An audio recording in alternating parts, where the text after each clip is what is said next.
Welcome to Mapping Your Future. This is a presentation by Central Applications Office, and it's to help you understand how the Central Applications Office works and how you'll interact with the office during the year in which you make an application for entry to higher education. The purpose of the CAO is to process applications for entry to undergraduate courses in higher education institutions. CAO issues offers and records acceptances. But assessment of applications and decisions on admissions are entirely a matter for higher education institution admissions officers. So the colleges actually make the decisions and then they instruct CAO on what to do. The application process, well, there's a handbook and an application form. And the handbook is very important. All applicants should read the handbook, should become familiar with the contents of the handbook. The application form is what you'll submit to CAO, and most applicants will apply online.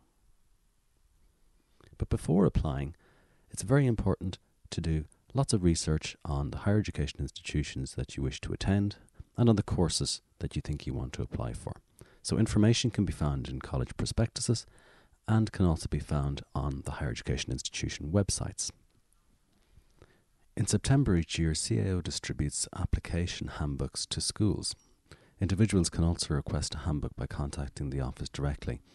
The handbook is important. It contains instructions about the application process and about filling out the application form and about submitting the application, and also information about what happens after you've submitted an application up to and including the offer stage.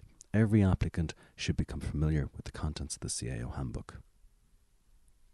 To be fair to all applicants, there are closing dates at each stage, and these closing dates must be applied strictly. Tens of thousands of people will apply to CAO each year, so they all must be treated fairly and equally. So please don't leave anything to the last minute. If there is a closing date coming up, make sure that you submit, for instance, an application or a change of mind or an acceptance of a place well in advance of the closing date. So please, timely action is very important. Before applying for a course, consult with the guidance counsellor, consult with your family and friends, discuss your options with perhaps a student of the higher education institution or a student of the course that you're interested in applying to. And details of the courses can be also found in higher education prospectuses and on websites. Applying, well, there's a handbook and an application form. Most applicants will actually apply online. Applicants are encouraged to apply online for two main reasons. One is it's cheaper to apply online. If you apply early and apply online, you can save some money. But also, the online application system will help to prevent many of the errors that applicants commonly make on a paper application form. For example, applicants will frequently put an incorrect or an invalid course code on the application form. And if you do so on paper, the paper will accept what's written on it. If you do so online, the online system will tell you you've made an error and give you an opportunity to correct that error right away. The website address is cao.ie. Now, every applicant should be familiar with the contents of the handbook, and the application form is pretty self-explanatory. Information which identifies you is very important. So your name, your address, your date of birth, the school you attended. This information will be used in two main ways. One, it'll be used to help match up your examination details with your application. And the other is if you get a place in a course, you'll be registered on that course, and you'll be registered using the name that you supplied to CAO. It's very important that you've given that information correctly and completely. Make sure you inform CAO about all relevant qualifications. For example, many applicants will apply to CAO and they'll have done more than one Leaving Cert. They might be repeating this year, and they might have done the Leaving Cert last year or the year before. If that's the case, CAO needs to know about every sitting of the Leaving Cert. And unless you inform CAO, CAO won't know about it, and you can't be credited for it. So it's important to enter that information carefully on the application form. The form has two applications in one. There are two sets of courses. There's the Level 8 set and there's the Level 7-6 set. And you can choose up to 10 choices on each list. The choices on each list don't affect one another in any way. They can be considered two separate applications on the one form. Only if you happen to get an offer on both lists at the same time, only then will you have to choose between the two lists, but that'll be your choice. Up until that point, the two lists don't affect one another in any way. The most important thing about this presentation and about understanding the CAO system is that you should place your course choices in genuine order of preference. And to do anything else is a mistake. What that means is, out of all the courses in the Level 8 set, find which Level 8 course you would most like to get. Check, are you doing the subjects that will be required to enter that course? And if you are, then you should apply for that course. And you should place that as your first choice. And then you look at all the other courses on the Level 8 list. Again, check, are you doing the subjects that will be required to enter that course? And if so, then you can apply for that course and be considered for it, and place that second. And then look at all the other courses in the Level 8 list, find the course you would next like, and place that third. It's as simple as that. You turn to Level 7/6 list, and again you find the course you most want of all the courses in the Level 7/6 list, and you put that first, and so on. We'd encourage you to use all 10 choices on both lists. Now, the special categories section of the application form won't be filled out by most applicants. Most applicants will be school leavers that be doing the Leaving Cert for the first time, or perhaps repeat Leaving Cert. And if you're under 23 and a school leaving applicant just presenting Leaving Cert, then you won't need to fill out the special categories section of the application form. The special categories section of the application form is for applicants who are presenting qualifications other than those standard qualifications like Leaving Cert or recent FETAC. So applicants, for instance, who are mature will be required to fill out the special categories, or applicants who are presenting qualifications from outside of Ireland will be required to fill out the special categories. And there's detailed instructions in the handbook and in the online application process for filling out the special categories section. Your application number, every applicant will get an application number from CAO. Most applicants will apply online. When they submit their application, they'll get a receipt of online application, and on that receipt will appear their CAO application number. The number is private. It'll be used in correspondence between you and the CAO, and it should not be disclosed to anybody unless you want them to act on your behalf. Remember, if you apply online, the application system opens in November each year.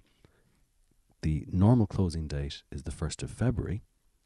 And if you apply in November, you can change your course choices as often as you like and free of charge until 31st of January. If you submit a paper application form by the 1st of February, then the way you'll get your application number is on a statement of course choices. This will be sent to you by the 15th of February at the latest, if you apply on the 1st of February or before the 1st of February. And it's important that you read that very, very carefully. It'll supply you with your application number, and it'll show you the courses that you've applied to. If you've made any mistake, particularly with restricted courses, and I'll come to that again in a moment, then you should contact CAO immediately and correct your error or omission. Now, there are restrictions on applications. The normal closing date is February the 1st. There is a late closing date of the 1st of May. However, those who are applying for restricted courses or restricted categories of applicant, or applying for the HERE entry route or the DARE entry route, these are entry routes for economic disadvantage and for disability, then you must apply by February the 1st. It is important to make sure you apply by February the 1st if you wish to be considered for any of these categories. The reason is that there will be some sort of assessment procedure or screening that will be carried out in the springtime. So to be considered for those, you must apply by the 1st of February, and you must have your course choices in correct and complete at that stage. Restricted courses. There are lots of courses that have restrictions. They have these restrictions because of tests or some sort of assessment process, and if they're restricted, it says so on the handbook that the course is restricted.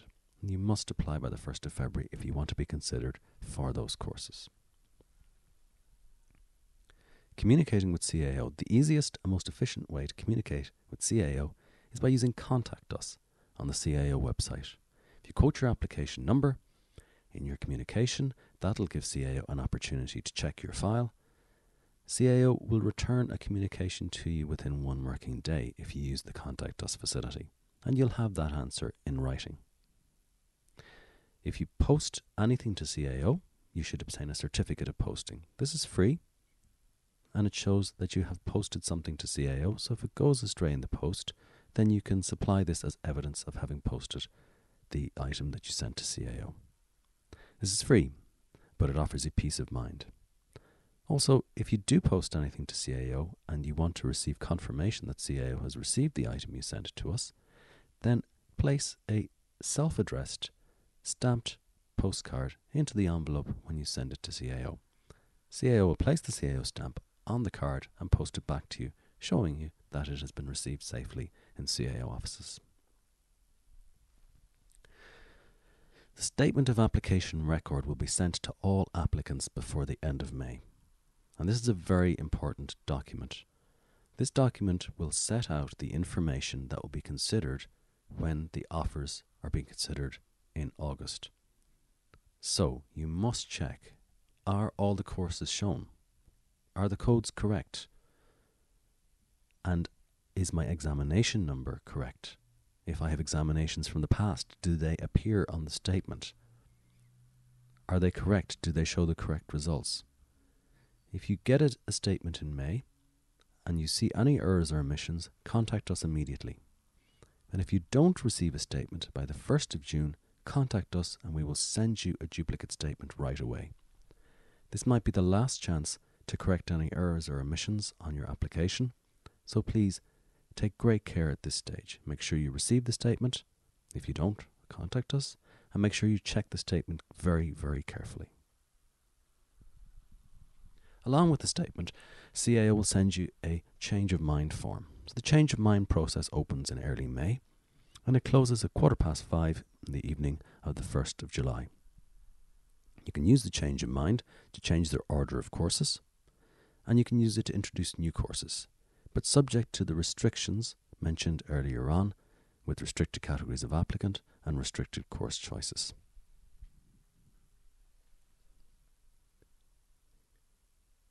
The offer process. In the week following the release of the Leaving Cert results, CAO will post a communication to all applicants. If you've not yet become entitled to an offer, we'll send you another Statement of Application record. You should check the information on this carefully and inform CAO if any information is incorrect or is missing. If you're entitled to an offer, you'll be sent an offer notice. Again, you should check that all the details in the offer notice are correct and that there are no errors or omissions. If there are any incorrect details or omissions on the offer notice, then inform CAO right away. Offers will also be available on the CAO website. You can check for and accept offers on the website. In fact, most applicants would check and accept offers on the website rather than using a paper offer and paper acceptance system. There can be no delays at the offer acceptance stage. Applicants will have approximately a week in which to accept an offer if they've received an offer. The offer closing date, the acceptance closing date, will be on the offer notice, and the offer must be accepted by that closing date, or it will be offered to the next applicants on the waiting list in the next round of offers. So there can be no delay at the offer acceptance stage. How the offers are allocated? Well, we're going to look just at one list, at the Level 8 list of courses, but exactly the same process takes place at exactly the same time with the Level 7/6 courses. These two lists do not affect one another at this stage, and the importance of genuine order of preference will hopefully become apparent in the following slides. When exam results are released in August, they're entered into the CAO computer. The first thing that happens is the CAO computer checks, has the applicant met the minimum entry requirements for the courses that they've applied for. If the applicant hasn't met minimum entry requirements, then they can't be considered for entry to the course, so they have no points for that course. But for all the courses that the applicant has met the minimum entry requirements for, there will be a point score calculated. Then, all of the applicants who've got a point score in other words, they're eligible for consideration for entry to the course, all of those applicants will be put in lists. And those lists will be sorted in order of merit. In other words, the person with the highest point score for the course goes at the top of the list for the course. The person with the next highest point score for that course goes next on the list, and so on down. So they're in an order of merit list. The admissions officers in the higher education institutions then tell CAO how many places are to be offered on each course.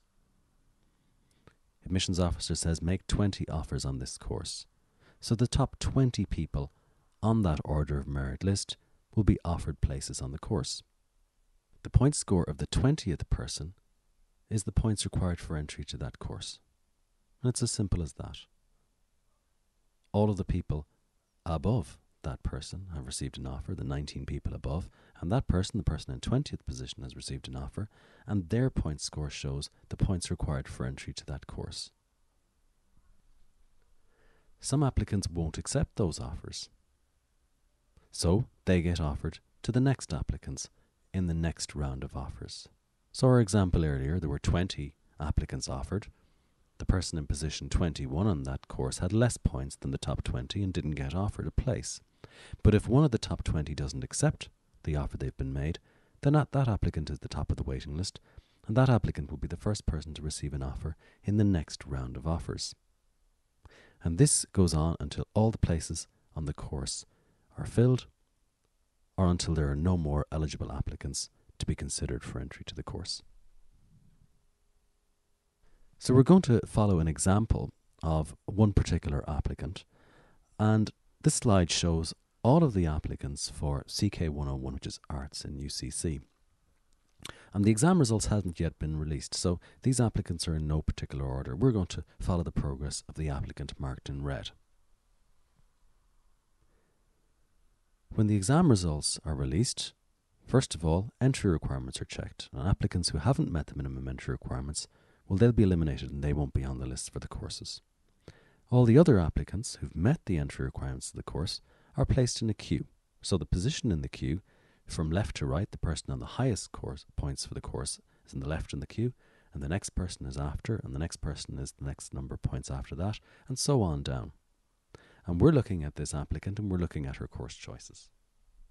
We're going to follow the progress on her top 3 choices. She's got 10 choices made on her level 8 list, but we're just going to follow the top 3 because all the activity will take place in those top 3 choices.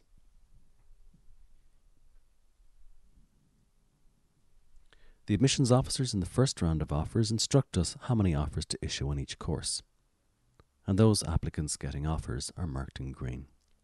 So on CK 101, which is our applicant's first choice, they tell us make 2 offers, and the top 2 applicants receive offers. Our applicant is in 4th position, so she's not getting a place on her first choice. UCD DN201, they instruct CAO make 4 offers, and she's in 3rd position on this list, so she'll get an offer on DN201. And AL 850, her 3rd choice, the institution instructs CAO make 3 offers, and she's in 2nd position. She would be getting an offer, however, she's already got an offer on her 2nd preference. And by placing DN201 as her 2nd preference, that shows she wants that course more than all the courses below it. The only course she would prefer to DN201 is CK101. She hasn't got enough points for CK101. She has enough points for DN201, so she's offered DN201. And all of the courses below DN201 disappear from her list of choices. So there are now just 2 courses in play in the level 8 list for this applicant. She's been offered DN201, her 2nd preference. All the other preferences below that are gone because she said she wants DN201 more than all of those other courses. But CK101, she's still in the running for a place if one becomes available later on. So at this stage, she must decide if she wants to accept DN201 or not. It will have no effect whatsoever on her chances of getting an offer on CK101 in a later round. Whether or not she accepts DN201 won't affect her chances of getting an offer on CK101 in a later round. So she accepts DN201. And in the second round, one of the applicants who got offered a place on CK101 doesn't accept it. So CK101 instructs CAO, make one more offer. And the person at the top of the waiting list gets that offer. And the girl we've been following marked in red, she's second on the waiting list. So she didn't get an offer in the second round. The guy who was first on the waiting list, he got an offer in the second round. But now, the girl we're tracing, the girl in red, she moves up to first place on the waiting list. She's already accepted her UCD course, and she's at first place on the waiting list on CK101.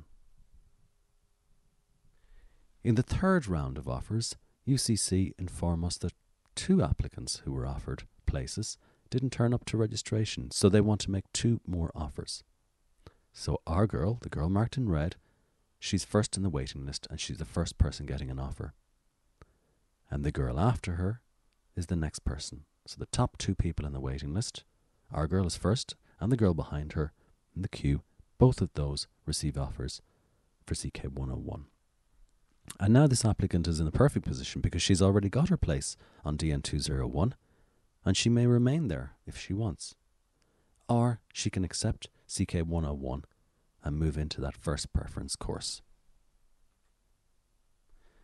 So you do not need to guess what the points are going to be for courses you're interested in.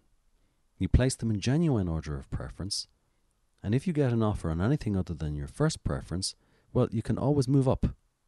You can always improve your position, as we've seen with our applicant. She got her second preference, she accepted it, but later on she got an offer of her first preference, and she could move to that first preference.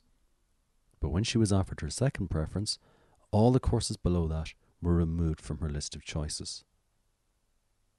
So the fact that she gave us her genuine order of preference was entirely to her advantage because the system took care of it. When a place became available on a higher preference, she was offered it.